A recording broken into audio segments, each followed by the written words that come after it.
ഇതുവരെ എത്തിയത്? ആ തോൽവിയിൽ നിന്നും ഇന്ന് സക്സസ്ഫുൾ ആയിട്ട് നിൽക്കുന്ന ഒരു സുധിയിലേക്ക് എത്തിയത് എങ്ങനെ? അല്ല, ആക്ച്വലി തോൽവിയിൽ നിന്ന് ഞാൻ മുന്നോട്ട് വന്നതെന്ന് വെച്ച് കഴിഞ്ഞാൽ ഞാൻ തോറ്റത് എൻ്റെ ജീവിതത്തിലൊന്നുമില്ല. ഞാൻ തോറ്റത് പരീക്ഷയിലാണ്. പരീക്ഷയിൽ തോറ്റു കഴിഞ്ഞാൽ ഞാൻ പരീക്ഷയ്ക്ക് എഴുതാൻ അത്ര എടുക്കണമല്ല, പഠിക്കാൻ അത്ര എടുക്കണം എന്നുള്ള തിരിച്ചറിഞ്ഞാൽ മതിയായിരുന്നു. ഞാനത് തിരിച്ചറിയുകയും ചെയ്തു. പിന്നെ ഞാൻ എൻ്റെതായ ജോലിയുമായി എൻ്റെതായ ചിന്തകളുമായിട്ട് ഞാൻ എന്നെ മുന്നോട്ട് പോയി. തോൽവി എന്നെ താഴ്ത്തിയൊന്നും ഉണ്ടായിരുന്നില്ല. കാരണം ഞാൻ പരീക്ഷ എഴുതാതെ ഇരുന്നിട്ടില്ല. ഞാൻ 3 വട്ടം തുടർച്ചയായി ജയിച്ച്, 4ാമത്തെ വട്ടം തോറ്റ്, 4ാമത്തെ വട്ടം പരീക്ഷ എഴുതി ഞാൻ പാസ്സായി. അപ്പൊ എന്നെ സംബന്ധിച്ചിടത്തോളം തോൽവി എന്ന് പറഞ്ഞു കഴിഞ്ഞാൽ എന്തിലാണോ തോറ്റത് ആ കാര്യത്തിൽ ഈ ഓക്കെ അല്ല, ഒന്നുകിൽ നീ അത് ഓക്കെ ആവുക, അല്ലെങ്കിൽ നീ അത് മാത്രം നിർത്തുക എന്നുള്ളതാണ്. ജീവിതം എനിക്ക് മുന്നോട്ട് പോയി. ഞാൻ ജയിച്ചത് SLC പരീക്ഷ എഴുതാനൊന്നുമല്ലോ, അത് ഞാൻ പഠിച്ചുകൊണ്ട് മാത്രമല്ല SLC എഴുതേണ്ടി വന്നു. ഇതാരും ശരിക്കും ചിന്തിക്കുന്നില്ല. ഒരു പ്രാവശ്യം തോറ്റു എന്ന് പറയുമ്പോഴേ ആത്മഹത്യയാണ് ലാസ്റ്റ് ഓപ്ഷൻ. അത് നമ്മുടെ മൈൻഡ് സെറ്റിന്റെ പ്രശ്നമാണ്, നമ്മുടെ ആറ്റിറ്റ്യൂഡിന്റെ പ്രശ്നമാണ്. നമ്മൾ ആ കാര്യത്തെ എങ്ങനെയാണ് അപ്രോച്ച് ചെയ്തത്, അല്ലെങ്കിൽ നമ്മൾക്ക് ആ കാര്യത്തെ പറ്റിയുള്ള ചിന്ത എന്താണെന്നൊക്കെ അനുസരിച്ചിരിക്കും. എന്നെ സംബന്ധിച്ചിടത്തോളം എനിക്കൊരു തോൽവി ഉണ്ടായാൽ പോലും അത് ഈ കാര്യത്തിൽ അല്ലെങ്കിൽ ആ ഒരു കാര്യത്തിൽ മാത്രമാണ് എനിക്ക് എന്തുണ്ടാവുന്നത്, തോൽവി ഉണ്ടാവുന്നത്. അത് എൻ്റെ ലൈഫിലെ തോൽവി ഒന്നുമല്ല. I have some other things to do. I have a lot of other, happiness in my life. ഇത് തോറ്റു, that's all. ഈ ശരിക്കും പരീക്ഷയൊന്നും നമ്മുടെ ലൈഫിൽ ഒന്നും അല്ലല്ലേ? പരീക്ഷ ഒന്നും അല്ല എന്ന് ഞാൻ പറയില്ല. പരീക്ഷയാണ് എല്ലാം എന്ന് ഞാൻ പറയില്ല. കാരണം എൻ്റെ ലൈഫിൽ ഞാൻ എഴുതിയ പരീക്ഷകളൊന്നും എനിക്ക് അത്ര വലിയ ഇമ്പോർട്ടൻ്റ് ആയിട്ട് എനിക്ക് തോന്നിയിട്ടില്ല.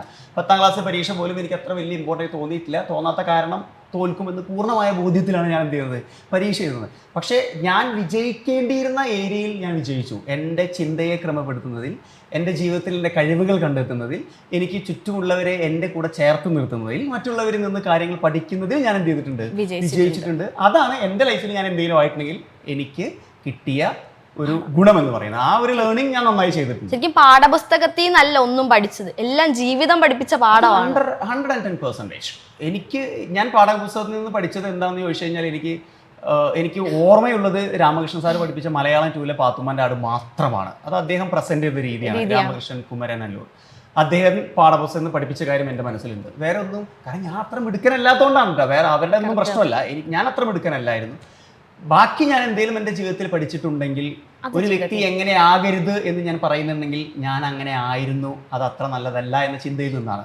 ഞാൻ എൻ്റെ ജീവിതത്തിൽ നിന്ന് പഠിച്ച പാഠങ്ങളാണ് ഞാൻ എല്ലാവരോടും എന്ത് ചെയ്യാറ്, കമ്മ്യൂണിക്കേറ്റ് ചെയ്യാറ്. ചേട്ടാ ഇപ്പൊ പറഞ്ഞില്ലേ ഒരു വ്യക്തി അങ്ങനെ ആവരുത്, ശരിക്കും എങ്ങനെ ആവരുത് എന്നാണ് ഉദ്ദേശിച്ചത്? ആക്ച്വലി ഞാൻ ഉദ്ദേശിച്ചത് ഒരു വ്യക്തി എങ്ങനെ ആകരുത് എന്ന് വെച്ച് കഴിഞ്ഞാൽ നമ്മൾ ഉത്തരവാദിത്തങ്ങൾ ഏറ്റെടുത്തുകൊണ്ട് ജീവിക്കണം എന്നതാണ് ഞാൻ എൻ്റെ ജീവിതത്തിൽ നിന്ന് പഠിച്ചത്. കാരണം ഞാനൊരു 10, 22, 23 വയസ്സ് വരെ എനിക്ക് ഒരു ഉത്തരവാദിത്ത ബോധവും ഉണ്ടായിരുന്നില്ല. ജോലിക്ക് പോകണമെന്നതിനെ പറ്റി ചിന്തയുണ്ടായിരുന്നില്ല. അച്ഛനും അമ്മയും സംരക്ഷിക്കണം, കാശുണ്ടാക്കണം, അവർ നിനക്ക് തരുന്നത് നീ തിരിച്ചു കൊടുക്കണം എന്നൊരു ഉത്തരവാദിത്ത ബോധമൊന്നും എനിക്ക് അന്ന് ഉണ്ടായിരുന്നില്ല. അപ്പോൾ ഞാൻ പഠിച്ചത് ഒരു മനുഷ്യൻ എന്താവരുത് എന്ന് പറയുമ്പോൾ ഞാൻ പറയുന്നത് ഉത്തരവാദിത്തങ്ങളിൽ നിന്ന് ഒളിച്ചോടുകയോ ഉത്തരവാദിത്തങ്ങൾ നിറവേറ്റാതിരിക്കുകയോ ചെയ്യരുത് എന്നുള്ളതാണ്. ആ ചിന്ത വന്നു കഴിഞ്ഞാൽ നിങ്ങളുടെ ജീവിതം മനോഹരമാവുകയാണ്. നിങ്ങൾ നല്ല മകനാവും, നിങ്ങൾ നല്ല ഭർത്താവും, നിങ്ങൾ നല്ല അധ്യാപകനാവും, നിങ്ങൾ നല്ല കാമുകനാവും, നല്ല കാമുകിയാവും, നല്ല സുഹൃത്താവും. ബിക്കോസ് ഒരു നല്ല സുഹൃത്തിൻ്റെ ഉത്തരവാദിത്തങ്ങൾ എന്താണെന്നുള്ളത് ഞാൻ ഏറ്റെടുക്കുന്നു, നല്ല അച്ഛൻ്റെ ഉത്തരവാദിത്തങ്ങൾ ഏറ്റെടുക്കുന്നു, ഭർത്താവിൻ്റെ ഉത്തരവാദിത്തങ്ങൾ ഏറ്റെടുക്കുന്നു.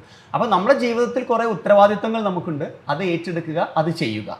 അങ്ങനെയുള്ള വ്യക്തിയാകുക എന്നാണ് ഞാൻ പറയാം. അതെൻ്റെ മാത്രം അഭിപ്രായമാണ്, എനിക്ക് ശരിയായതാണ് ഞാൻ പറയുന്നത്. ഒരു പക്ഷേ ആമി അങ്ങനെ ആവണമെന്നില്ല, ആമിയുടെ ചോയ്സാണ്. അതെ. ചേട്ടൻ പറഞ്ഞു ഇതുപോലെ ഒരു 23 വയസ്സ് വരെ നമ്മൾ വീട്ടിൽ, ഒരു ചെറുപ്പക്കാരനെ സംബന്ധിച്ചിടത്തോളം വീട്ടിൽ വന്ന് 23 വയസ്സ് കഴിഞ്ഞിട്ടും ഒരു ജോലിക്കും പോവാതെ വീട്ടിൽ വന്നിരുന്ന ആഹാരം കഴിക്കുമ്പോൾ വീട്ടുകാരിൽ നിൽക്കുന്ന കുത്തുവാക്കുകൾ ശരിക്കും അവരത് ഇന്റൻഷ്യലി പറയുന്നതായിരിക്കില്ല, നമ്മൾ എന്തെങ്കിലും ചെയ്യാനായിട്ട് പറയുന്നതല്ല. പക്ഷെ എത്രത്തോളം ഒരു യുവാവിനത് ഹേർട്ട് ചെയ്യും എന്നുള്ളത് ഒരു പോയിന്റ് ആണ്. അത് 110%. അതും കാരണം അതെന്താ സംഭവം എന്ന് വെച്ച് കഴിഞ്ഞാൽ, ഇപ്പം നമ്മൾ ഒരു മനുഷ്യന് അവന് കിട്ടുന്ന ഇൻസൾട്ടുകൾ, അവനെ കുറ്റം പറയുന്നത് കേൾക്കുമ്പോൾ 2 തരത്തിൽ ചിന്തിക്കാം. ഒന്ന്, ഞാൻ അങ്ങനെയാണ്, എനിക്ക് ഇതൊക്കെ കേൾക്കുകയുള്ളൂ, എനിക്ക് ഇതിനപ്പുറത്തേക്കൊന്നും കേൾക്കാൻ പറ്റില്ല എന്ന് ചിന്തിക്കാം. രണ്ടാമത്തത്, എന്തുകൊണ്ടായിരിക്കും ഇവരെന്നെ പറ്റി ഇങ്ങനെ പറയുന്നത് എന്നെനിക്ക് ചിന്തിക്കാം.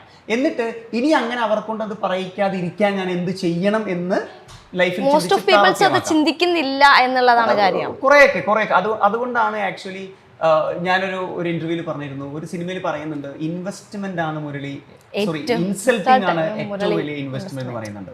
ഞാൻ പറയുന്നത് ഇൻസൾട്ടിങ് ഇൻവെസ്റ്റ്മെന്റ് ആണ്, നോ ഡൗട്ട് അബൌട്ട് ഇറ്റ്. പക്ഷെ അതിനേക്കാളൊക്കെ കൂടുതൽ ഞാൻ നിങ്ങളെ കളിയാക്കുമ്പോൾ നിങ്ങൾക്കുണ്ടാകുന്ന ചിന്തയാണ് നിങ്ങളുടെ ഇൻവെസ്റ്റ്മെന്റ്. ഇപ്പോൾ SLC തോറ്റു കഴിഞ്ഞാൽ ഒരു കുട്ടി ആത്മഹത്യ ചെയ്യുന്നത് എന്തുകൊണ്ടാണ്? ആ ചിന്ത അവളെ പ്രശ്നമായതാണ്. തോറ്റു, എനിക്കെല്ലാം നഷ്ടപ്പെട്ടു എന്നതാണ്. പ്രണയം നഷ്ടപ്പെട്ടു കഴിഞ്ഞാൽ എന്തുകൊണ്ട് ആത്മഹത്യ ചെയ്യുന്നു? ഞാൻ നശിച്ചു, എനിക്ക് ഇനി നെക്സ്റ്റ് സ്റ്റെപ്പ് ഇല്ല എന്നുള്ളതാണ്. അപ്പൊ ഒരു ചിന്ത നിങ്ങൾക്ക് വരണം. ആര് ഇൻസൾട്ട് ചെയ്താലും ഇനി അത് ഞാൻ അവരെ കൊണ്ട് മാറ്റി പറയിപ്പിച്ചിരിക്കും എന്ന ചിന്ത വരണം. ആ ചിന്ത നല്ലൊരു ഇൻവെസ്റ്റ്മെന്റ്. നമ്മുടെ ചിന്തയാണ് എല്ലാത്തിനും പ്രശ്നവും ഗുണവും ദോഷമൊക്കെ നമ്മുടെ ചിന്ത തന്നെയാണ്.